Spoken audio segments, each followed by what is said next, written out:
and the policeman in charge of the case, Detective Dennis Murphy, reading from Dahmer's confession. He remembered his early family life as being one of extreme tension. States the tension came from the relationship that existed between his mother and his father. He stated that they were constantly at each other's throat and arguing.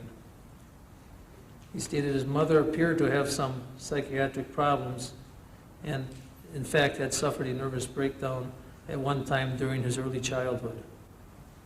He stated that she was on medication, had been seeing a doctor for much of the time. He states that he was advised by relatives that his mother had suffered a postpartum depression after he was born. And he took that to indicate that he was at least partially the problem for his parents' bad marital status. He stated he believed his mother became depressed after his birth and never quite fully recovered, and therefore he felt a certain amount of guilt in regards to the bad marriage of his parents. He stated as a teenager of 15 or 16, he realized that he was a homosexual. He never had any interest in women, and he had no idea why he was a homosexual. But he distinctly remembers in high school and during his teenage years that he was only attracted to men. He stated it was at this time he began to fantasize of killing human beings. He also began picking up animals which were found on the road, which had been killed apparently by other vehicles. He would bring them home to his house, and he would use a knife in order to cut them up, cut them open, and see what was inside of them and what they looked like. He said at the time his mother took his younger brother, who was approximately 6 years younger than him, and she moved out and left him alone in the house. He said at this time he started having strong feelings about being left all alone, and it was at this time he remembered having strong desires for not wanting to have people leave him. He stated that at this time he began hating to sleep alone at night. He further indicates that it was about this time in his life that he became familiar with alcohol, and he immediately became a heavy drinker and abused alcohol on a regular basis. The timing of his first fantasies of bringing another person under his control in order to engage in sexual behaviors was sometime during the high school years.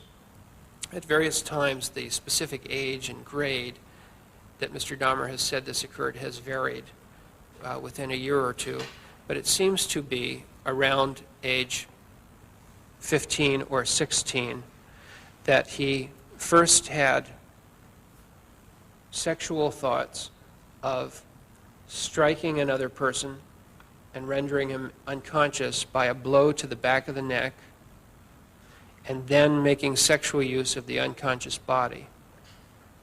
The first time he tried or meant to act on that was when, at around that age, he found a particular male jogger attractive to him, and he, I believe, broke off a baseball bat, and then he concealed himself in some brush near where the jogger was expected to pass, with the idea that if the jogger came by, he would strike him on the back of the neck, make him unconscious, and enjoy the man's body sexually for a time. The jogger didn't come by, and so that didn't come to pass, and Mr. Dahmer never saw the man again. But that seems to be the first effort to put this fantasy into action. In the summer of 1978, he then had a car and was living alone at the house. He had been drinking and was returning home when he saw a hitchhiker. The hitchhiker was not wearing a shirt, and he debated about whether or not to pick him up. He finally decided to pick this man up. The man's name was, and it's all right to mention the names of the victims. That's known. His name was Stephen Hicks, who was approximately 19 years of age. Stephen Hicks got into the car and agreed to go back to the house, to Jeffrey's house.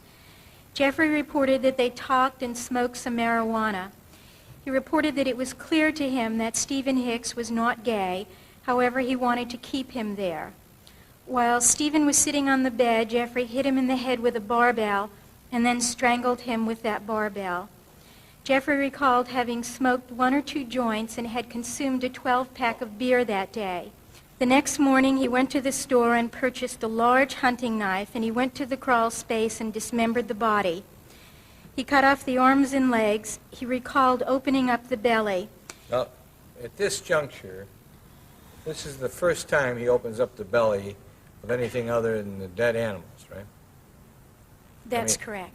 At 3 a.m., as he drove to the dump, he was pulled over by police for driving left of the center line.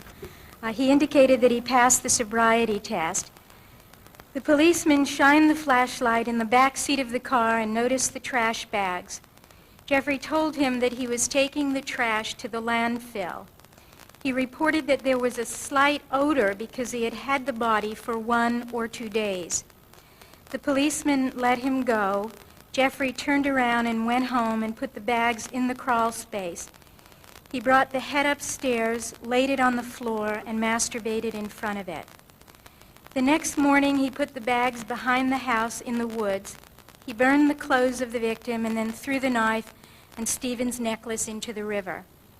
I asked Jeffrey how he felt about this, about those actions, and he reported that he was high-strung, nervous, apprehensive, and thought a lot about what he had done. I then asked him if he recalled the name of Stephen Hicks.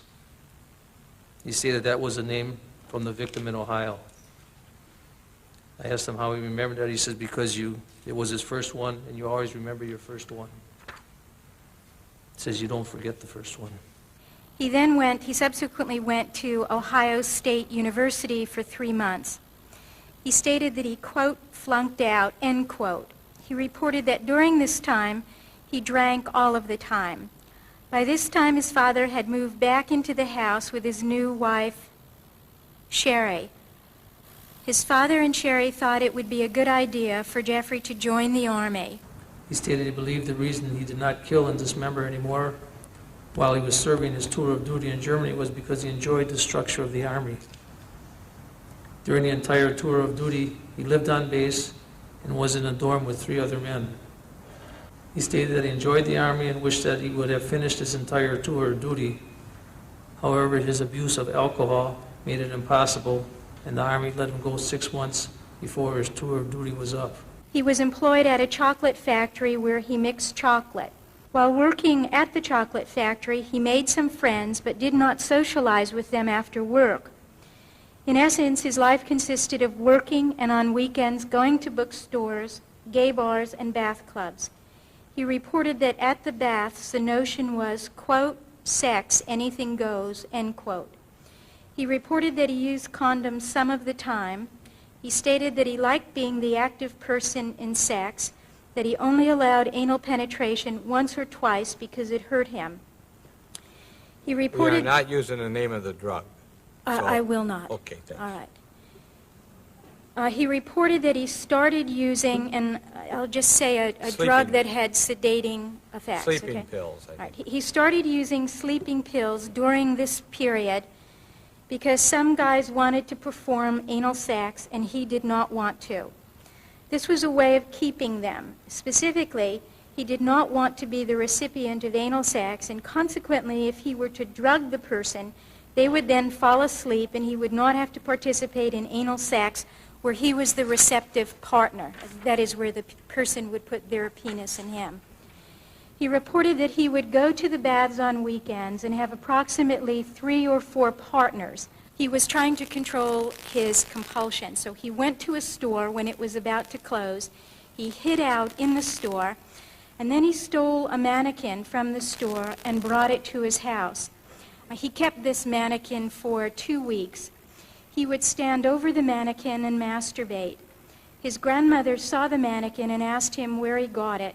He then took the mannequin out and disposed of it.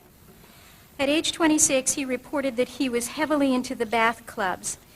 He reported that at this time he was working the night shift at the chocolate factory, would go to the bars on weekends, usually around 2 a.m. He reported that once he got to the bathhouse, he would find a person and then lay next to the person and masturbate and engage in what he called, quote, light sex, end quote. He